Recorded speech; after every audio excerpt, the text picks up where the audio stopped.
Hello everyone, welcome to my channel. My name is Dr. Lee and I come from Bukit Mertajam, Pulau Pinang or Penang. Right now I'm staying in Kluang Johor. Jadi salam hormat dan salam sejahtera tuan-tuan dan puan-puan yang saya hormati sekalian. Sesi ini ya, selamat datang menyertai sesi saya ini yang kedua, restructuring sentences. Dan minta maaf sebab yang pertama itu saya tulis I, sebenarnya U. Very sorry about that, ada kesilapan. So restructuring ialah T-U-R-I-N-G, tetapi saya tulis T-E-R-I-N-G di video yang sebelum ini, jadi sekarang saya betulkan. So hari ini adalah sesi kedua untuk sesi yang kedua untuk restructuring sentences, yang bermaksud kita harus membekalkan satu lagi ayat di samping ayat yang diberi. Jadi kita harus membekalkan lagi satu ayat yang mempunyai erti yang sama, maksudnya sama, tetapi perkataan yang lain digunakan. Jadi yang pertama ini, memang kita boleh panggil ini sentence rephrases, maksudnya ayat yang ditulis semula tanpa mengubah artinya. Dan of course kita juga boleh panggilnya rephrasing. So kita boleh lihat di sini, the match was cancelled due to the heavy rain. So ayat ini pertandingan dibatalkan. Due to maksudnya kerana. Heavy rain kita tahu hujan lebat. Jadi sekarang kita mesti tukar dengan menggunakan call. Call yang saya beri ini kata asal. Saya tidak memberi jawaban. Saya memberi kata asal. Jadi yang pertama kita mesti buat apa? Kita mesti tambah ed. Sebab yang diberi itu masa lalu.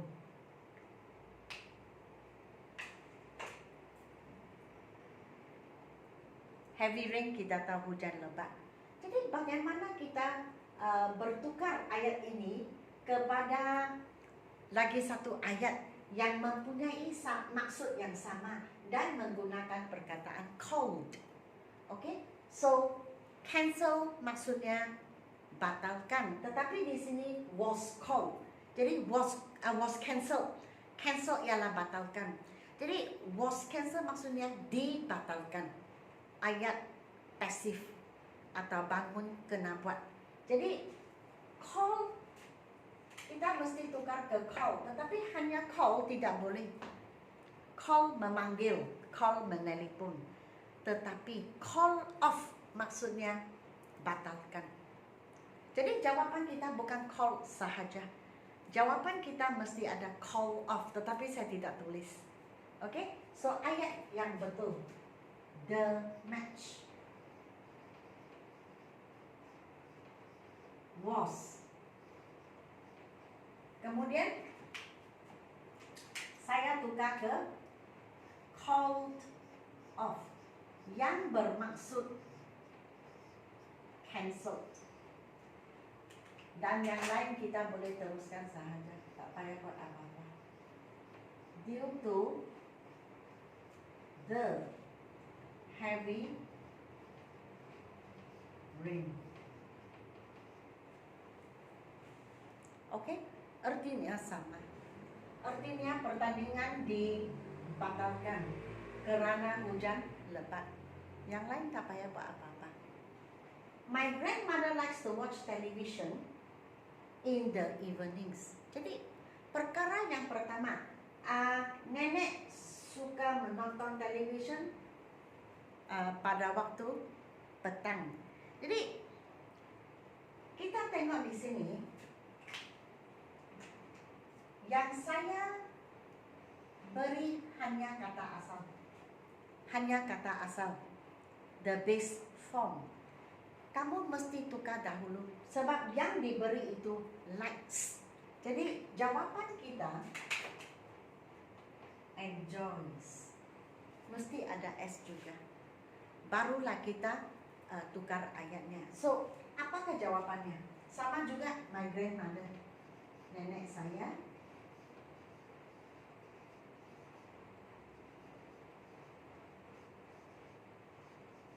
Yang likes tu itu tukar ke enjoys, sama arti.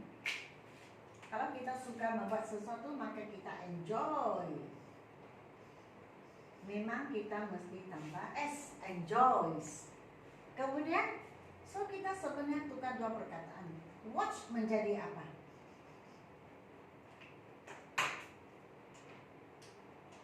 Watch menjadi watching. Watch menjadi watching.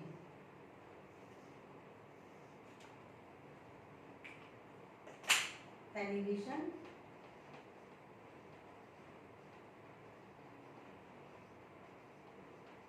in the evenings atau evenings, itu tiada masalah. Saya mau kamu ingat ya, dua kata kerja bersama-sama, when two verbs are together side by side. Side by side maksudnya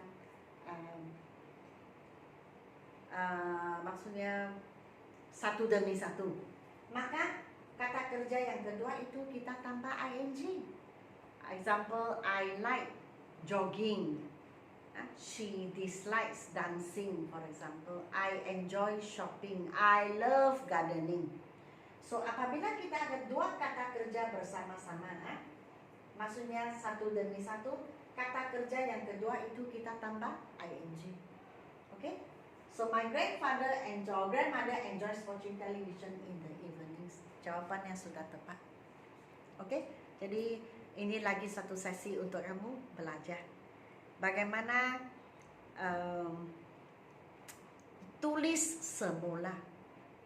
Apa yang kita panggil sentence rephrasing atau restructuring sentences. So ayat itu menjadi sentence rephraser.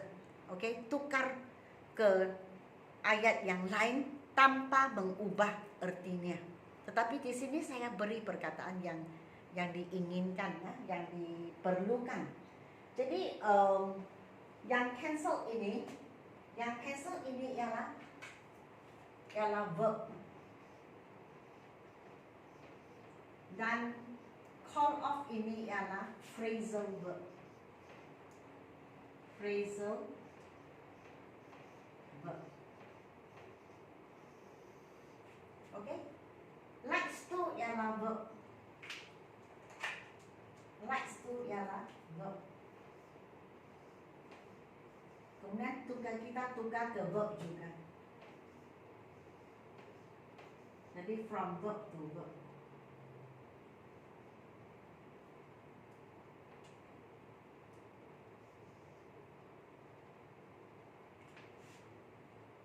Dari verb ke verb.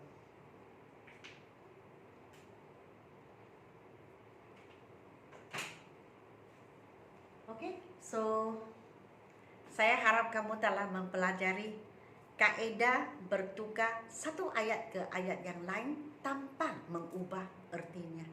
So ada banyak cara bercakap sesuatu atau menulis sesuatu. Dan sedikit pengumuman untuk kamu semua. Seperti kamu tahu, saya sekarang sedang menulis buku level 2 yang hampir habis. Masih tinggal 5 bab. Sebab bab yang sekarang saya sedang buat itu sangat panjang, banyak latihan. Dan buku ini ditulis dalam 2 bahasa. Maksudnya bahagian penerangan dan nota saya buat dalam bahasa Inggris, kemudian saya terjemah kepada bahasa Melayu. Ini atas permintaan subscriber, pembeli buku level 1 dan pelajar-pelajar saya Yang pelajar-pelajar saya itu subscriber juga. Jadi mereka ada dua status lah, ada dua kedudukan. Mereka adalah subscriber dan pelajar. Okay? So mereka meminta, jadi saya cakap okay. Sebab itu buku yang kedua ini mengambil masa. So saya mesti buat penerangan dalam dua bahasa. So memang masa dipanjangkan. Jikalau tidak, saya rasa mungkin sekarang saya sudah boleh terbitkan buku saya. Tetapi sebab setiap bab saya mesti tukar dan ada 40 bab. Maksudnya 40 kali mesti tulis 80 kali penerangan. Sebab itu masa digunakan agak lama sedikit. Tapi tidak mengapa lah. Online kelas sekarang sudah bulan Oktober. Jadi kelas baru. Bulan November saya akan lancarkan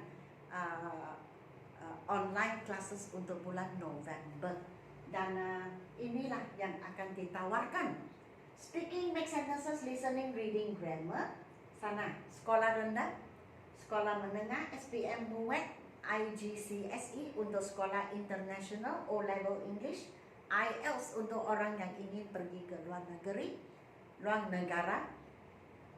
Dan ada satu kelas khusus untuk penterjemahan. Maksudnya saya mengajar kamu bagaimana menterjemah dari bahasa Melayu ke bahasa Inggeris yang betul. Okey, dan dalam kursus ini ya menumpukan kepada English harian dan English business. Tak boleh English pengkhususan seperti engineering, accounting, medicine itu memang tidak boleh sebab saya bukan pakar dalam bidang itu. Saya hanya dalam bidang bahasa saya boleh. So untuk itu tidak boleh lah. Sebab mereka itu all the terminology ya, itu agak susah untuk kita menterjemah dalam bahasa Inggris, tapi yang lain okey. Dan apa lagi? Ya. Kelas itu mulai bulan November saya akan mendirikan, membuat beberapa kelas yang berlainan. Ada kelas individu, kamu boleh pilih satu dengan seorang guru. Individu untuk kamu sendiri sahaja. Ataupun pasangan, maksudnya dua orang. Mungkin kawan dan kawan, adik beradik, suami istri, atau kawan rakan sekerja, atau 3 orang, 4 orang satu kumpulan. Okey, dan kumpulan ini juga saya buat kumpulan besar dan kumpulan kecil. Untuk kumpulan besar lebih miring kepada akademik. Kumpulan besar bolehlah untuk listening, reading, grammar, sekolah rendah, menengah, SPM, MUET. MUET kecuali speaking boleh kita buat kumpulan besar. O-level kumpulan besar tiada masalah. IELTS kumpulan kecil. Boleh kumpulan besar kecuali speaking juga. Penterjemahan okey, kumpulan besar tidak ada masalah. Dan kumpulan kecil untuk speaking, make sentences. Asal speaking mesti kumpulan kecil. Atau kumpulan kecil mungkin speaking, make sentences, ya itu sahajalah. Make sentences itu dalam kelas saya beri perkataan, kamu tulis ayatnya dan tunjuk saya. Saya betulkan dengan serta-merta dalam kelas. Jadi jikalau kelas besar agak susah. Satu-satu saya betulkan dan saya buat penerangan mengapa salah dan bagaimana memperbaiki. Kalau ramai orang, kita susah mengendalikan. Saya sudah ada pengalaman. Agak susah. Bagi saya tidak susah. Hanya saya berasa pelajar tidak dapat memanfaatkan, mendapat manfaat daripada kelas kerana terlalu ramai orang. Kadang-kadang dalam kelas kita ada pelajar yang bertanya soalan luar daripada apa yang saya beri dan saya terangkan juga. So kadang-kadang buat satu perkataan, satu ayat pun mungkin 2 kali, 2 sesi baru boleh habis. Sebab itu dari pengalaman saya rasa lebih baik bina ayat itu dibuat secara kumpulan kecil. Jadi untuk kelas-kelas yang saya sendiri buka, saya yang akan tentukan apakah sukatan pelajaran. Tetapi saya memberi kebebasan untuk kamu sendiri meminta apa kamu ingin belajar. Atau kamu sendiri mendirikan kelas, kamu boleh meminta. Sebab setiap orang mempunyai keperluan yang tidak sama. Ada orang yang ingin belajar bagaimana membuat cadangan semasa mesyuarat. Ada orang yang ingin belajar bagaimana buat report untuk majikan. Atau ada orang yang ingin tahu bagaimana komunikasi dengan syarikat yang lain melalui email. Supaya orang memahami apa yang dia tulis. Tanpa telefon dan saya, excuse me, your email, can you explain to me actually what you were writing? Wah. Bayangkan, bayangkan kita hantar email, kemudian dia telefon, dia tanya, apa yang kamu maksudkan dalam email itu? So mungkin ada orang menghadapi masalah ini. Jadi dia rasa takut-takut kalau email tidak faham, telefon, tanya apa maksud kamu. Ada juga begitu. Dan mungkin menulis report atau berkomunikasi dengan rakan sekerja atau semasa bermain golf, tenis atau semasa berenang, jumpa orang yang tidak kenali, kadang-kadang kita berbual-bual juga. COVID-19 semakin baik, negara kita semakin keadaan semakin pulih. Jadi mungkin dalam masa yang tidak lama kita semua boleh terbang ke luar negara. Dan masa itulah kita perlukan komunikasi. Bayangkan kita duduk dengan seorang yang hanya pandai cakap English. Dan kamu seorang duduk dekat dengan dia, dia cuba mau cakap tetapi kita berasa tersekat, kita berasa gugup ingin bercakap. Kita tidak confident. Jadi terbang sama-sama 10 jam, 13 jam, macam mana? So mungkin ada orang yang ingin belajar komunikasi English harian, mencari ide untuk bercakap atau buat cadangan dalam mesyuarat. Kita ada juga, ada orang yang ada banyak idea, creative ideas, innovative ideas, tetapi sayangnya dia tidak dapat menyuarakan cadangannya dalam bahasa Inggris. Jadi dia diam sahaja sampai mesyuarat habis. Saya pernah ada seorang pelajar yang menceritakan kepada saya keperitannya. Dia beritahu saya setiap kali suaminya businessman, peniaga yang sangat berjaya, dan selalu membawa dia ke majlis-majlis macam sambutan ini, sambutan itu, atau dinner sahaja, atau makan-makan, atau bertemu kawan, selalu bawa dia juga. Kemudian dia cakap, saya tidak pandai cakap English. Jadi saya tanya dia, jadi bagaimana? Susah.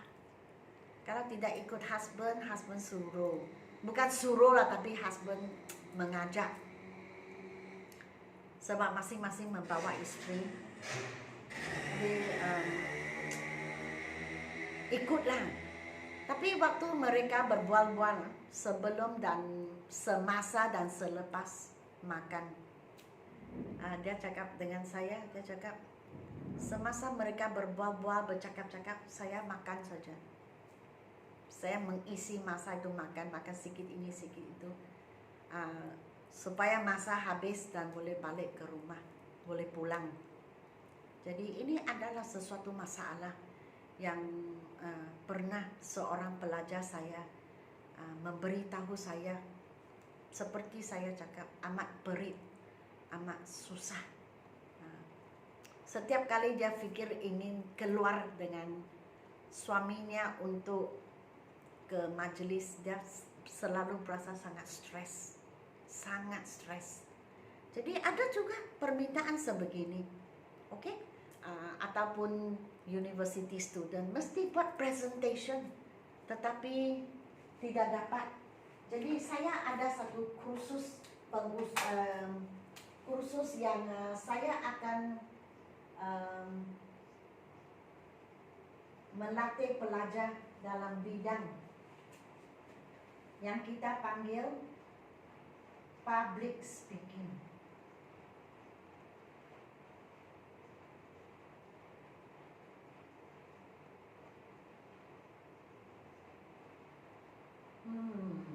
Susah kan? Susah. Jadi mungkin saya alihkan ini dan tulis di sini supaya kamu tahu, public PUB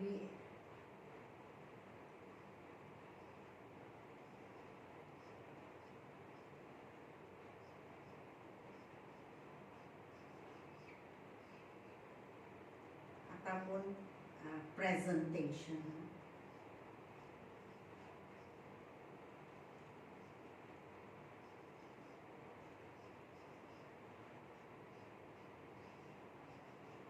Okay.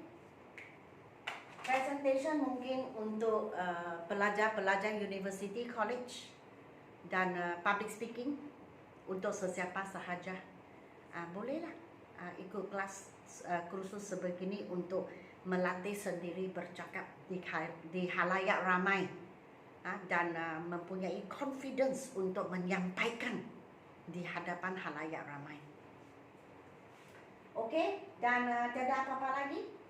Ya, jadi kumpulan besar, kumpulan kecil, dan saya akan membuka kelas memenuhi keperluan kamu lah. Apakah masalah kamu? Kalau ada masalah dan ingin mencari penyelesaian, saya sedia membantu lah. Saya akan mengatur supaya kamu boleh mendapat manfaat daripada kelas. Kamu sendiri tentukan apa kamu ingin belajar. Dan kita atur masa supaya kamu boleh belajar apa yang kamu ingin belajar atau guru sekolah. Kadang-kadang kita ada masalah sebegini sebagai pelajar. Saya rasa kamu semua pernah menjadi pelajar. Kadang-kadang kita tengok ada guru yang berpendidikan tinggi, sendiri mempunyai pendidikan yang amat tinggi. Tetapi masalahnya waktu mengajar dia tidak dapat menyampaikan pengajarannya supaya pelajar faham. Seperti English, kadang-kadang kita mesti terangkan penggunaan perkataan ini dalam konteks rencana seperti ini, bagaimana kita struktur semula, grammar, bagaimana kita mengajar, kaedah penulisan karangan, bagaimana menulis karangan yang baik.